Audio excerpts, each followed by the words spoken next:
આજના ખાસ virtual classroom સેશનમાં સ્વાગત છે.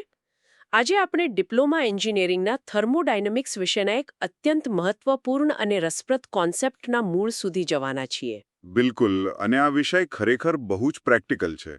હા, આજનો આપણો મુખ્ય વિષય છે થ્રોટલિંગ કેલરીમીટર અને સ્ટીમની ગુણવત્તાનું વિજ્ઞાન.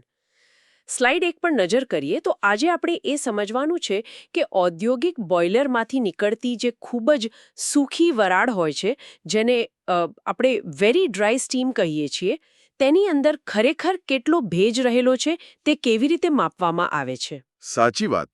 આ સેશનનો મુખ્ય ઉદ્દેશ્ય માત્ર સમીકરણો ગોખવાનો નથી, પરંતુ તેની પાછળના ભૌતિક વિજ્ઞાન અને થર્મોડાયનેમિક્સના સિદ્ધાંતોને વાસ્તવિક દુનિયાના ઉદાહરણો સાથે એકદમ સરળ ભાષામાં સમજવાનો છે.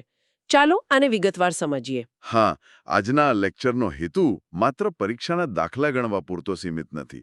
થર્મોડાયનેમિક્સ એક એવો વિષય છે જેને જો ગોખવાને બદલે પ્રેક્ટિકલ ઉદાહરણો સાથે સમજવામાં આવે તો તે આખી જિંદગી યાદ રહે છે. એકદમ સાચું. આપણે આજે જોઈશું કે આ થ્રોટલિંગ કેલોરીમીટર નામનું સાધન વાસ્તવમાં કેવી રીતે કામ કરે છે, તેની પાછળનું એન્જિનિયરિંગ કેવું છે, અને શા માટે પાવર પ્લાન્ટ ચલાવતા એન્જિનિયરો માટે આ સાધન જીવાદોરી સમાન છે. આપણે આખી પ્રક્રિયાને સ્લાઇડ બાય સ્લાઇડ સમજીશું, પણ આપણું મુખ્ય ધ્યાન જુઓ શું થાય છે તેના કરતાં શા માટે થાય છે તેના પર વધુ રહેશે. તો ચાલો મૂળ વાતથી શરૂઆત કરીએ. સ્લાઇડ 2 પર આવીએ. સૌથી પહેલો પ્રશ્ન એ થાય કે આ વરાળ અથવા સ્ટીમ ઔદ્યોગિક સ્તરે ક્યાંથી આવે છે અને તેનું દબાણ આટલું બધું કેમ હોય છે? બોઇલરની આખી રચના સમજવી પડે. હા, ઔદ્યોગિક બોઇલરની આખી સિસ્ટમ ખૂબ જ જટિલ હોય છે. સાદી ભાષામાં કહીએ તો એક વિશાળ હાઈ પ્રેશર પંપ દ્વારા પાણીને બોઇલર શેલની અંદર ખૂબ જ તાકાતથી ધકેલવામાં આવે છે.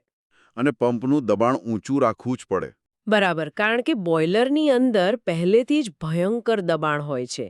જો પંપનું દબાણ ઓછું હોય તો પાણી અંદર જઈ જ ન શકે. ત્યારબાદ વિશાળ ફર્નેસ એટલે કે ભઠ્ઠી દ્વારા આ પાણીને ગરમ કરવામાં આવે છે, જેનાથી તે વરાળમાં રૂપાંતરિત થાય છે. આ આખી સિસ્ટમ પ્રચંડ તાપમાને અને દબાણે કામ કરતી હોય છે. અને જ્યાં પ્રચંડ દબાણ હોય ત્યાં સુરક્ષા સૌથી પહેલી આવે. સ્લાઇડમાં દેખાય છે તેમ ઔદ્યોગિક બોઇલરમાં સેફ્ટી વાલ્વ લગાવેલા હોય છે. એ બહુ જરૂરી છે. ઉદાહરણ તરીકે, જો અંદરનું દબાણ બારથી વધી જાય તો આ સેફ્ટી વાલ્વ આપોઆપ ખુલી જાય છે અને વધારાની વરાળને હવામાં મુક્ત કરી દે છે. આ ખૂબ જ મહત્વનું છે, કારણ કે જો દબાણ નિયંત્રણમાં ન રહે તો બોઇલર એક વિશાળ બોમ્બની જેમ ફાટી શકે છે. એ તો બહુ મોટો અકસ્માત સર્જી શકે. હા, આ બારની મર્યાદા એક અત્યંત જરૂરી સેફ્ટી મિકેનિઝમ છે. અને આ જ ઊંચા દબાણવાળી વરાળ જ્યારે પાઇપલાઇનમાંથી પસાર થાય છે ત્યારે તેની ગુણવત્તા માપવી જરૂરી બની જાય છે. ગુણવત્તા એટલે કે વરાળની શુષ્કતા. હવે સ્લાઇડ 3 જોઈએ. આપણે એન્જિનિયરિંગમાં વારંવાર શુષ્કતા અપૂર્ણાંક અથવા ડ્રાયનેસ ફ્રેક્શન શબ્દ સાંભળીએ છીએ. આને એક્સ વડે દર્શાવવામાં આવે છે. પણ ખરેખર આ એક્સ છે શું? એ જ સૌથી મોટો પ્રશ્ન છે. એક સામાન્ય વિચાર એવો આવે કે વરાળ તો વાયુ સ્વરૂપ છે, તો તે ભીની કેવી રીતે હોઈ શકે? આ ખૂબ જ સરસ પ્રશ્ન છે. વાસ્તવમાં જ્યારે બોઇલરમાં પાણી ઉકળે છે અને વરાળ બને છે ત્યારે તે 100% વાયુ હોતી નથી. પ્રચંડ ઉકળવાની પ્રક્રિયાને કારણે પાણીના સૂક્ષ્મ કણો અથવા નાના ટીપા વરાળની સાથે ખેંચાઈ આવે છે. એટલે કે પાણીના કણો અંદર તરતા હોય છે? હા, આ ટીપા વરાળમાં તરતા હોય છે. શુષ્કતા અપૂર્ણાંક એટલે કે એક્સ એ બીજું કંઈ નથી પણ કુલ વરાળના જથ્થામાં શુદ્ધ વાયુનો હિસ્સો કેટલો છે તેનો ગુણોત્તર છે. એટલે કે જો આપણે એમ કહીએ કે એક્સની કિંમત 1 છે, તો તેનો અર્થ એ છે કે વરાળમાં પાણીનો એક પણ કણ નથી. તે સંપૂર્ણ 100% સૂકી વરાળ છે, જેને આપણે ડ્રાય સ્ટીમ કહીએ છીએ. બરાબર.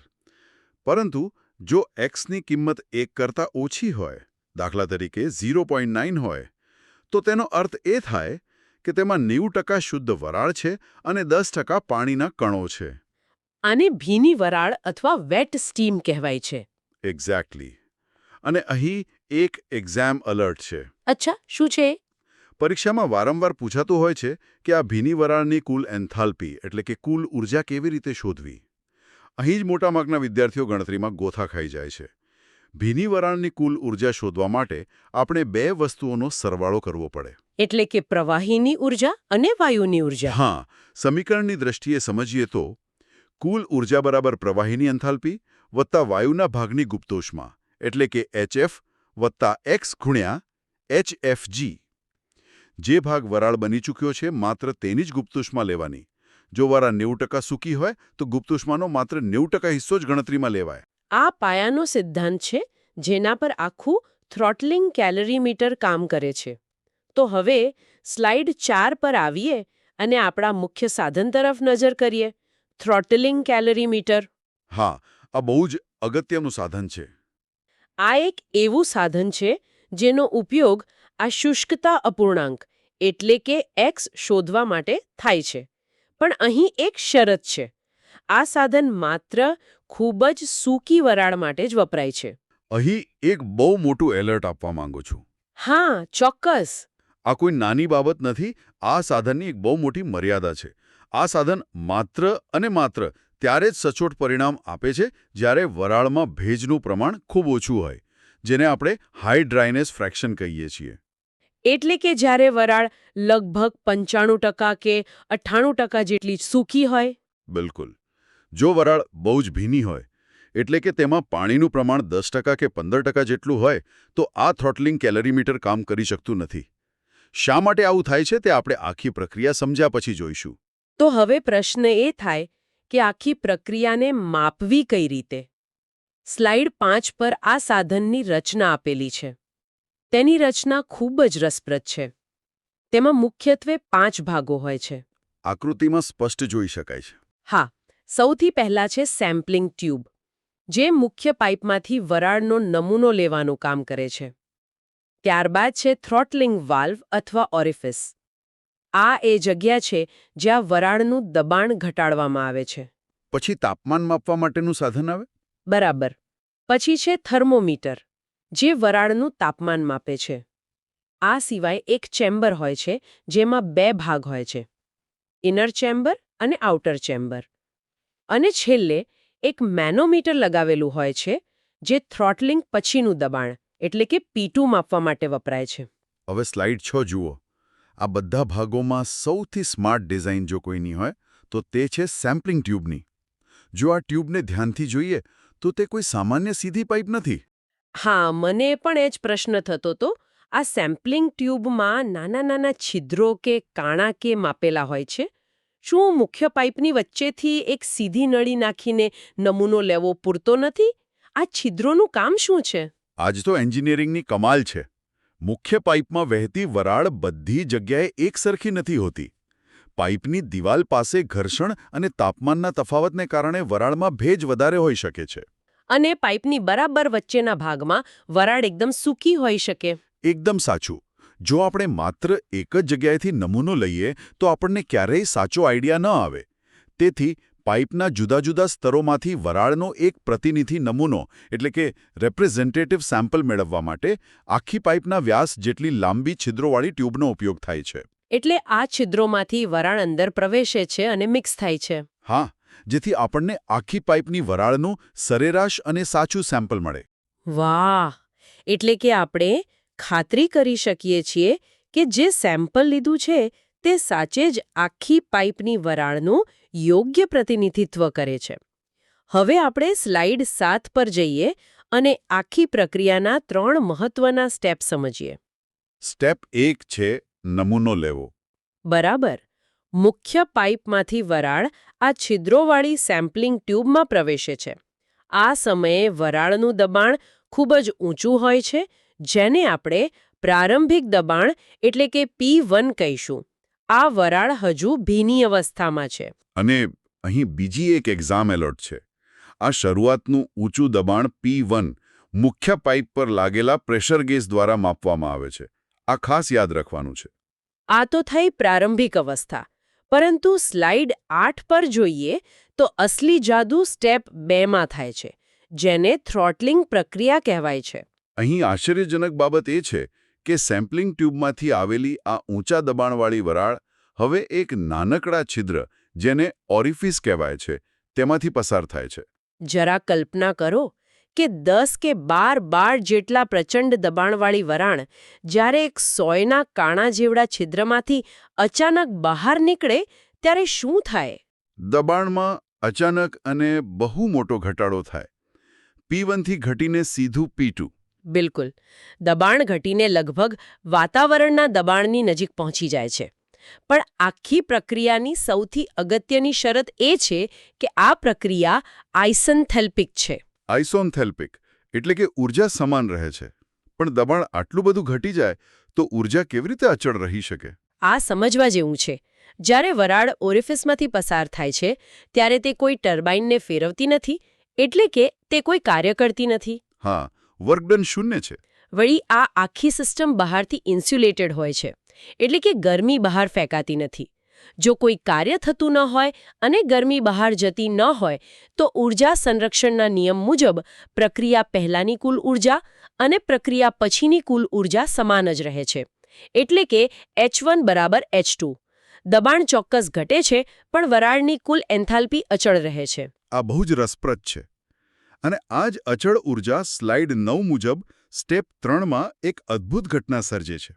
ફેઝ ચેન્જ એટલે કે અવસ્થામાં પરિવર્તન. જ્યારે દબાણમાં આટલો મોટો ડ્રોપ આવે છે ત્યારે બીજું શું થાય છે? થર્મોડાયનેમિક્સનો નિયમ કહે છે કે જ્યારે દબાણ ઘટે ત્યારે પાણીનું ઉત્કલન બિંદુ એટલે કે બોઇલિંગ પોઇન્ટ પણ ઘટી જાય છે. એકદમ સાચું. શરૂઆતમાં વરાળમાં જે થોડા પાણીના કણો હતા તે ઊંચા દબાણે પ્રવાહી સ્વરૂપમાં હતા. પણ થ્રોટલિંગ પછી દબાણ ઘટી ગયું. હવે આપણી પાસે ઊર્જા તો એટલી ને એટલી જ છે. તો આ વધારાની ઊર્જા ક્યાં જશે? આ ઊર્જા પેલા પાણીના કણોને તરત જ વરાળમાં ફેરવી નાખે છે. અરે વાહ! એટલે કે વરાળ પોતાની અંદર રહેલી ગરમીનો જ ઉપયોગ કરીને પોતાના ભેજને સૂકવી નાખે છે. હા, અને પરિણામ શું આવે છે? જે ભીની વરાળ હતી તેનું બધું જ પાણી બાષ્પીભવન પામી જાય છે અને વરાળ સુપરહીટેડ અવસ્થામાં ફેરવાઈ જાય છે. આ શુદ્ધ ભૌતિક વિજ્ઞાન છે. અને અહીં એક એક્ઝામ એલર્ટ છે. આ સાધનની સફળતા માટે આ ફેઝ ચેન્જ સૌથી વધુ જરૂરી છે. જો વરાળ સુપરહીટેડ ન બને, એટલે કે જો બધું જ પાણી વરાળમાં ન ફેરવાય, તો આ કેલોરીમીટર સંપૂર્ણપણે નિષ્ફળ જાય છે. આવું કેમ થાય? કારણ કે જ્યાં સુધી વરાળ ભીની હોય ત્યાં સુધી તેનું તાપમાન સીધું તેના દબાણ પર આધાર રાખે છે. પણ જ્યારે તે સુપરહીટેડ બની જાય ત્યારે જ તે એક સ્વતંત્ર ગેસની જેમ વર્તે છે અને આપણે થર્મોમીટરની મદદથી તેનું ચોક્કસ તાપમાન માપી શકીએ છીએ. હા, અને આ સુપરહીટેડ વરાળનું તાપમાન માપવું જ આપણો મુખ્ય ટાર્ગેટ છે. સમજી ગઈ. પણ આ માપન કરતા પહેલા આપણે સ્લાઇડ 10 પર વરાળના પ્રવાહના જટિલ રસ્તાને સમજવો પડશે. ઓરિફિસમાંથી બહાર નીકળ્યા પછી વરાળ સીધી વાતાવરણમાં નથી જતી. તો તે ક્યાં જાય છે? તે પહેલા ઇનર ચેમ્બર એટલે કે અંદરના ભાગમાં નીચે તરફ જાય છે. પછી ત્યાંથી તે ઉપરની તરફ ગતિ કરે છે અને છેલ્લે તે બહારની ચેમ્બર, જેને એન્યુલર સ્પેસ કહેવાય છે, તેમાં નીચે તરફ વહે છે અને પછી છેક એક્ઝોસ્ટમાંથી બહાર નીકળે છે. આટલો લાંબો અને જટિલ રસ્તો શા માટે? શું આપણે સીધું થર્મોમીટર ન મૂકી શકીએ? આ ડિઝાઇન ખરેખર માસ્ટરપીસ છે. આ ડિઝાઇન વરાળને સ્થિર કરવા અને સૌથી સચોટ માપન માટે કરેલી છે. જ્યારે વરાળ બહારની ચેમ્બરમાંથી પસાર થાય છે ત્યારે તે અંદરની ચેમ્બર માટે એક સ્ટીમ જેકેટનું કામ કરે છે. અચ્છા, એટલે બહારની હવા એને ઠંડી ન પાડે. જરા વિચારો, જો અંદરની ચેમ્બરની બહાર સીધી ઠંડી હવા હોત તો વરાળની ગરમી બહાર જતી રહેત અને આપણો ઊર્જા અચળ રહે છે વાળો નિયમ ખોટો પડી જાત. પણ અહીં અંદરની ચેમ્બરની ચારે બાજુ બહારની ચેમ્બરની વરાળ જ ફરી રહી છે, જેનું તાપમાન અંદરની વરાળ જેટલું જ છે. અદ્ભુત. એટલે કે તાપમાનનો કોઈ તફાવત જ નથી.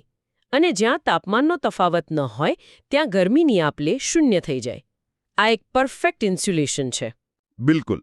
અને હવે આપણે સ્લાઇડ 11 પર માપન તરફ આવીએ. જ્યારે વરાળ આ અંદરની ચેમ્બરમાં સ્થિર થાય છે ત્યારે આપણે 2 રીડિંગ લેવાના હોય છે. પહેલું, થર્મોમીટર સુપરહીટેડ વરાળનું તાપમાન એટલે કે ટી સબસુપ નોંધે છે. અને બીજું, બહારની ચેમ્બર પાસે લગાવેલું મેનોમીટર થ્રોટલિંગ પછીનું દબાણ એટલે કે P2 માપે છે. અને અહીં જ સૌથી મોટી ભૂલ થવાની શક્યતા રહેલી છે. ખરું ને? મેનોમીટર જે રીડિંગ આપે છે તે શું સીધું ગણતરીમાં લઈ શકાય? અહીં એક બહુ જ મોટી એક્ઝામ એલર્ટ છે. ના જરાય નહીં. વિદ્યાર્થીઓ અહીં જ મોટાભાગે થાપ ખાઈ જાય છે. મેનોમીટર હંમેશા ગેજ પ્રેશર બતાવે છે, એટલે કે વાતાવરણના દબાણની સરખામણીમાં કેટલું દબાણ છે.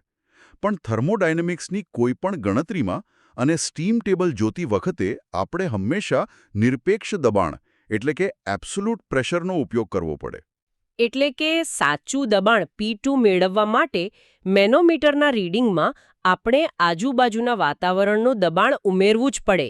જો આ ન કરીએ તો આગળની આખી ગણતરી ખોટી પડે. બરાબર છે.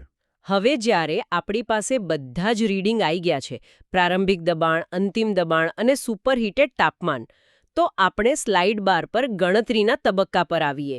તો આ બધાનો અર્થ શું છે? આપણે અગાઉ વાત કરી હતી કે આ પ્રક્રિયામાં ગરમીનો કોઈ વ્યય થતો નથી, મતલબ કે હીટ લોસ 0 છે. તેથી ત્રાજવાના બે પલ્લાની જેમ પ્રક્રિયા પહેલાની કુલ ઉર્જા અને પ્રક્રિયા પછીની કુલ ઉર્જા એકદમ સમાન હોય છે. એટલે કે H1 બરાબર H2. આપણો અંતિમ ધ્યેય આ ઉર્જા સંતુલનનો ઉપયોગ કરીને X એટલે કે શુષ્કતા અપૂર્ણાંક શોધવાનો છે. તો ચાલો સ્લાઇડ 13 પર આને સમીકરણના રૂપમાં સમજીએ. ડાબી બાજુએ આપણે પ્રારંભિક અવસ્થા એટલે કે ભીની વરાળની ઉર્જા મૂકીશું. આ શોધવા માટે આપણને સ્ટીમ ટેબલની જરૂર પડશે. આપણી પાસે મુખ્ય પાઇપનું દબાણ P1 છે. હા, સ્ટીમ ટેબલમાં આ દબાણ જોઈને આપણે પ્રવાહીની ઉર્જા એટલે કે HF1 અને બાષ્પીભવનની ઉર્જા એટલે કે HFG1 નોંધી લઈએ છીએ.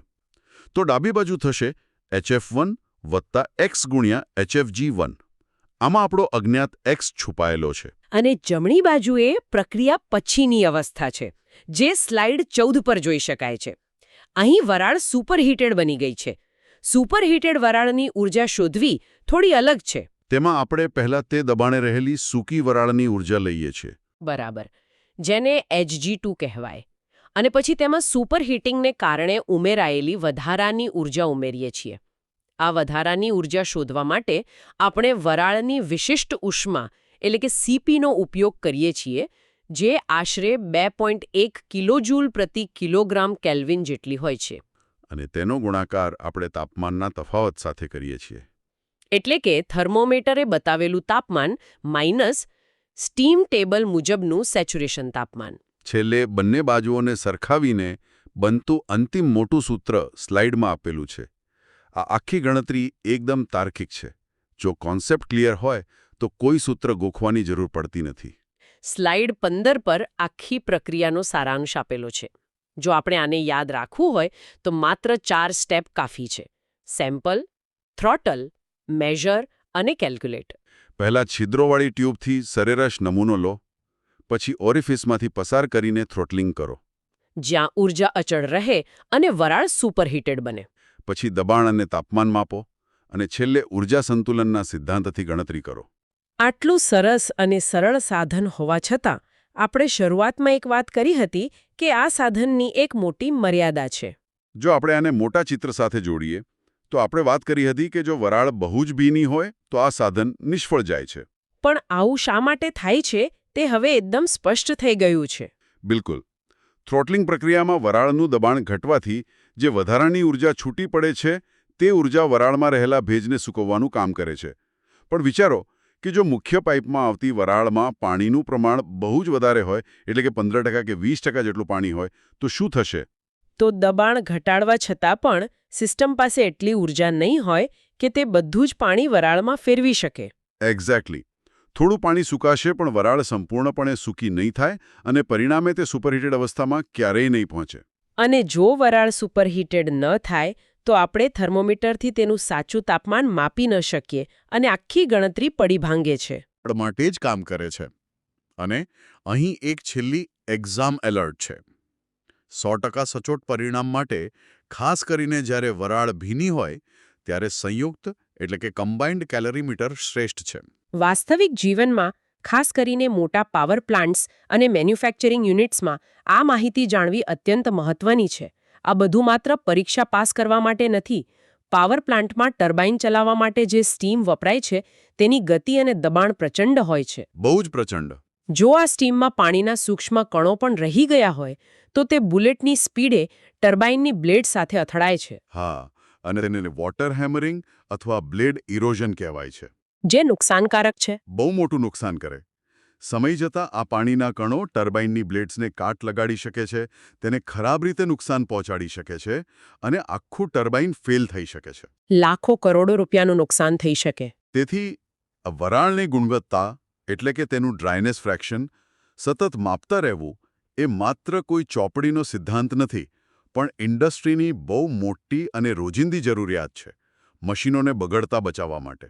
આજના આ લેક્ચરમાં આપણે થ્રોટલિંગ કેલરીમીટરની અંદરનું વિજ્ઞાન ખૂબ જ ઊંડાણપૂર્વક જોયું. પરંતુ લેક્ચર પૂરો કરતા પહેલા ચાલો એક વિચારવા જેવો પ્રશ્ન મૂકીએ. ચોક્કસ. આજના ક્લાસમાં આપણે જોયું કે ખૂબ ભીની વરાળ માટે આ થ્રોટલિંગ કેલરીમીટર નિષ્ફળ જાય છે અને સ્લાઇડ મુજબ 100% સચોટતા માટે કમ્બાઇન્ડ કેલરીમીટર વપરાય છે. હા, એ આપણે હમણાં જ જોયું. તો વિચારવા જેવી વાત એ છે કે આ કમ્બાઇન્ડ કેલરીમીટર એવું તે કયું બીજું મિકેનિઝમ પોતાની અંદર ઉમેરે છે જેથી તે થ્રોટલિંગની મર્યાદાને પાર કરી શકે? શું તે પહેલા વરાળમાંથી પાણીને અલગ કરે છે? અને જો હા, તો તે કેવી રીતે કામ કરતું હશે? આ ખરેખર આગળ સંશોધન કરવા માટે અને વિચારવા માટેનો એક સરસ પ્રશ્ન છે. આ પ્રશ્ન ખરેખર આગળ સંશોધન કરવા માટે પ્રેરિત કરશે. વિજ્ઞાન હંમેશા એક સમસ્યાના ઉકેલમાંથી બીજી નવી શોધ તરફ દોલી જાય છે. આજના આ વર્ચ્યુઅલ ક્લાસરૂમ ડીપ ડાઇવ સેશનમાં જોડાવા બદલ ખૂબ ખૂબ આભાર.